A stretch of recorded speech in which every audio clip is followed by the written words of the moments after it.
As previously noted in the earlier slide, some Americans during the early national period, and this includes Southerners, right? Both Southerners and Northerners, actually hoped or even believed that slavery would die out naturally in our country, right, in the early 1800s.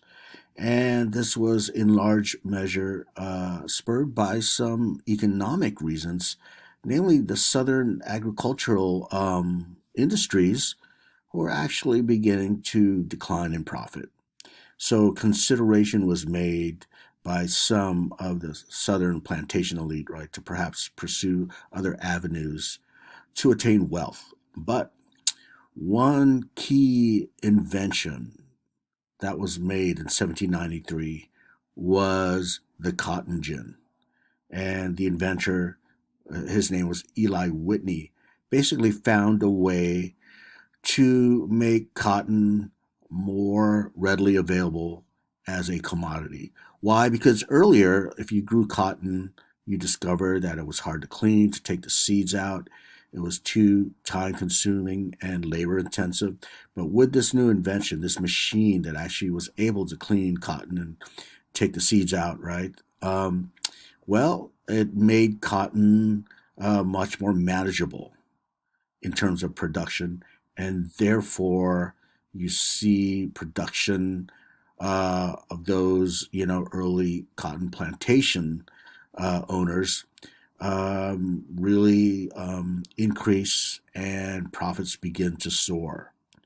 All right, so by the early 1800s, you see cotton basically taking over as the primary agricultural product to sell on the market.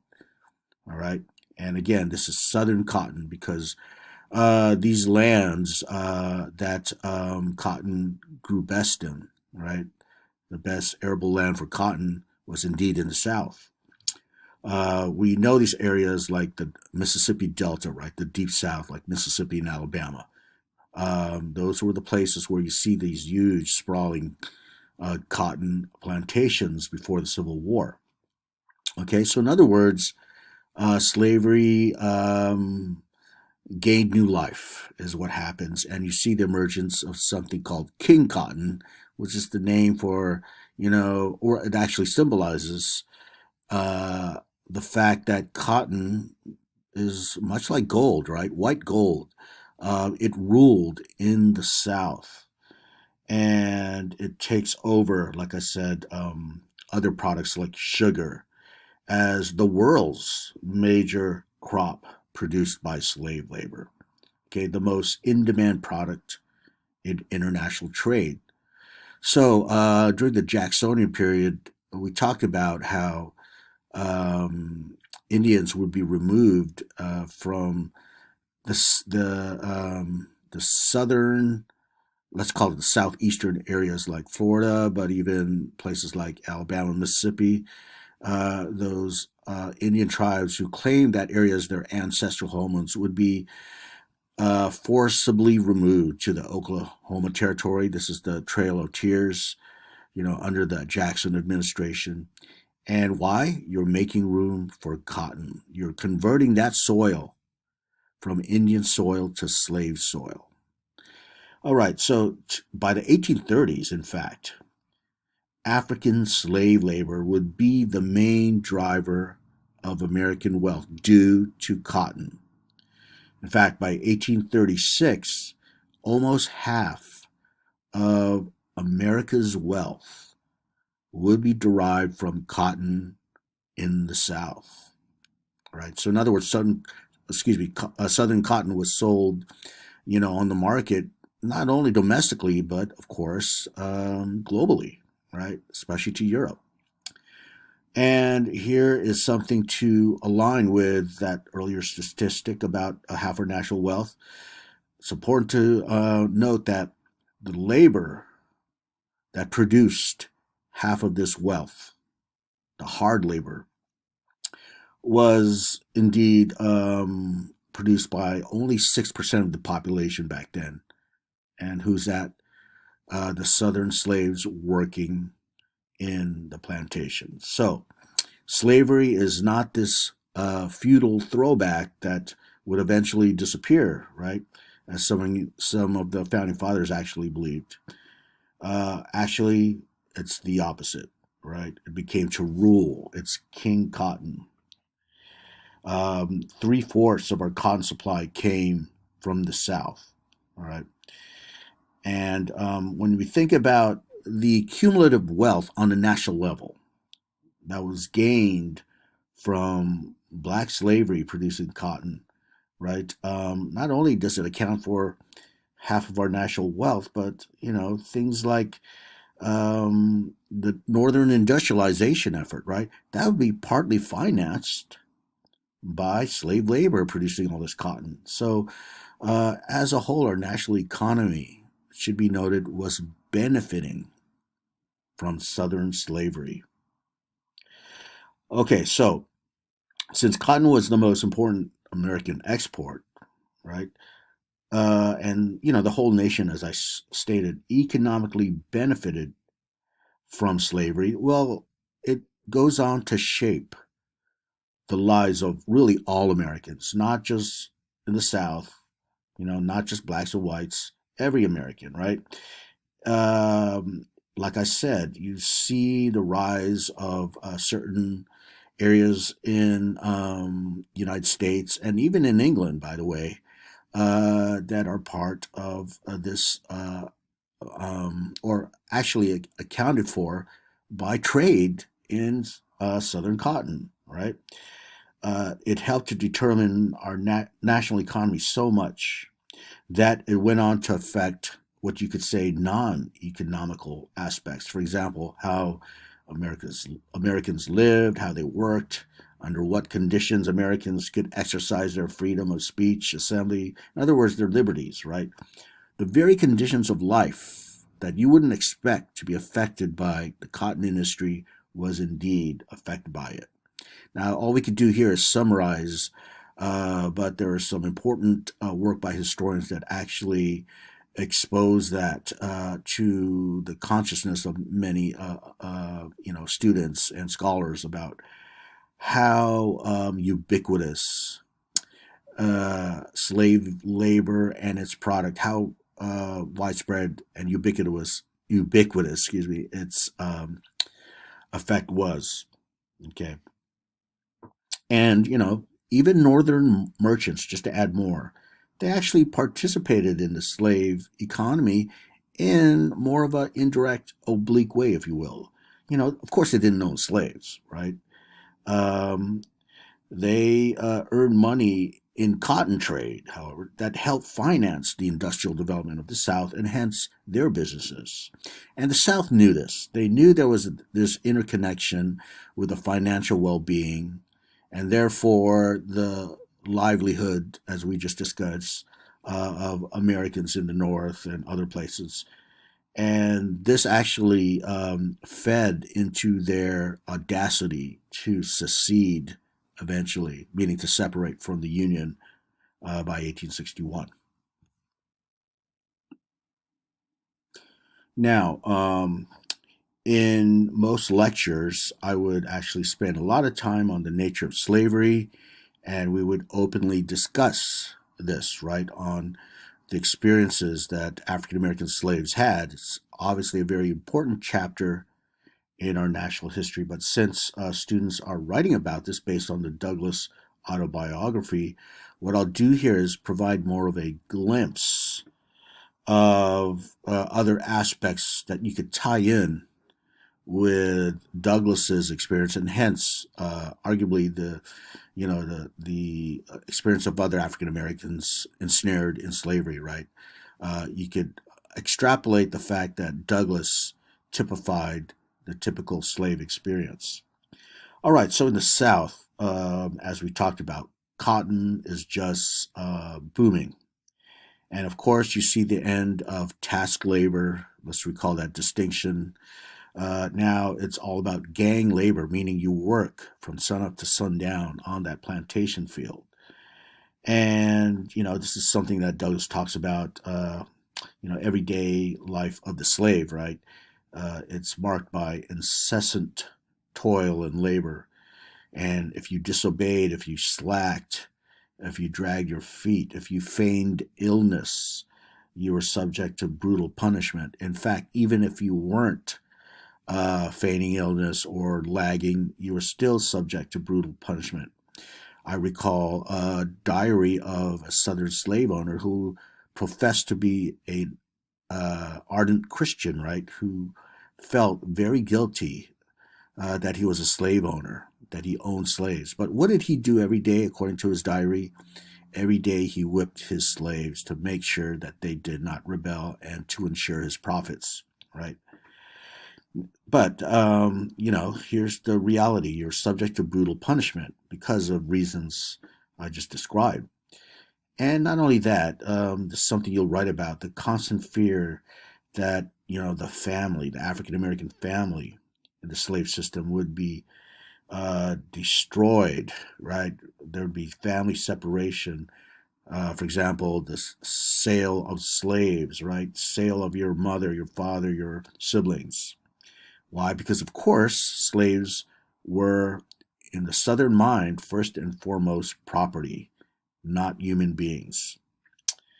Okay, so this brings up this interesting um, Southern ideology because it shows a contradiction here. I just described African American slaves as being conceived as commodities, right? First and foremost, as commodities for sale in the market, just like cotton is a commodity, right? So too are people of African descent in the South. But it contradicts with this idea of paternalism, okay? And as we'll discuss, paternalism is one justification as to why the South defended their slaves, right? One reason why they defended their way of life. Okay, so what is paternalism? Paternalism was, again, this justification for Southern slavery. And as the word suggests, it suggests a father figure, right? Paternal, and even family formation.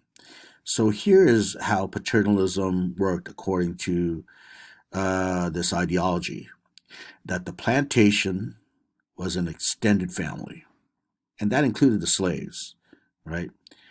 And you have the relation between the slave owners and the slave owners' family, right? In contrast to the slaves of this plantation.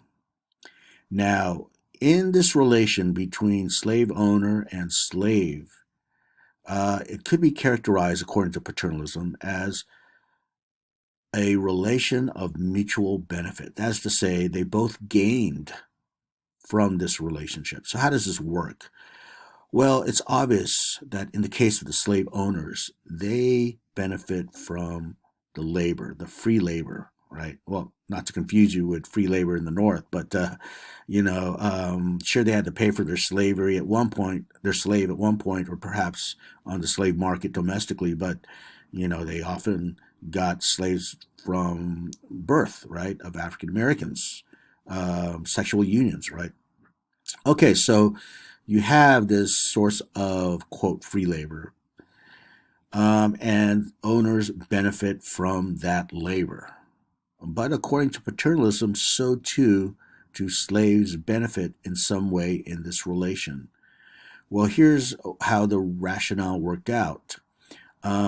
First and foremost, it presupposed that persons of African descent, African Americans, Negroes to use their word back then, were inherently inferior,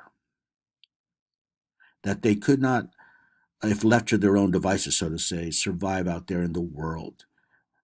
Their survival necessitated the guidance and even, the provision of, their means of subsistence, right, in everyday life. I'm talking about food, shelter, and clothing that the slaves were unable to attain on their own. Okay, how you have to think about this, in fact, is imagine slave owners conceiving their slaves just like you would conceive a 6-year old child, right? This young child could not survive on their own without family, namely adult supervision, right? So too, because of their supposed inferiority, um, did slaves or would slaves perish, right, without adult supervision, without the supervision of their slave owners, to be specific. So therefore, that's the relation of mutual gain here. You see the slaves, in principle, according to paternalism, able to obtain the basic necessities of life without the owner's benevolence. Supposedly, they would perish. Right. At the same time, you see um, slave owners gaining the benefit of labor. So the way they thought of this is, again, the plantation being one big family. And of course, the paternal figure here is the slave owner accompanied by his lady, right? It's very, especially in the large plantations, it's aristocratic, right? It's been characterized as, quote, quasi feudal, even though feudalism has died, right? Well, in our country, we never had it, right? But in parts of Europe, it's dying already. All right, so paternalism, again, is a primary justification for the ownership of slaves.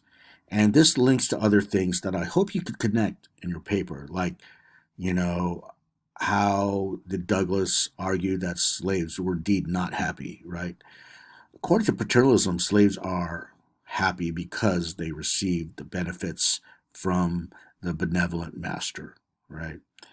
So, again, this ideology looms large as a way to justify slavery.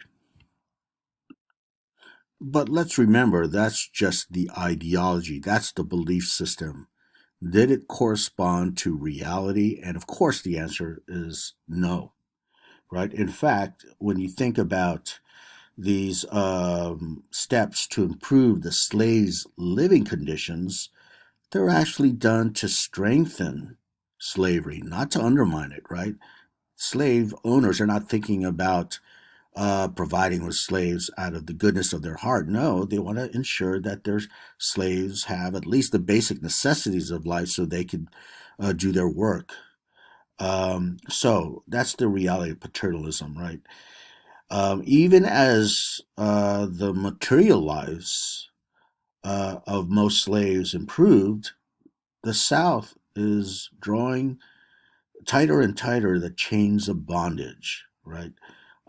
They're not loosening the chains, right? And actually, it's interesting to note when you compare Southern slavery in our country with other parts, let's say Brazil, right, where it's one of the biggest slave societies in the New World.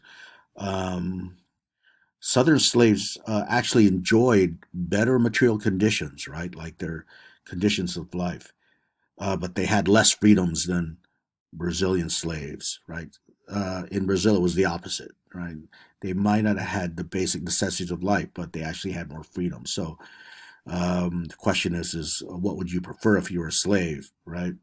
And that's not even a good choice to even be forced to deal with.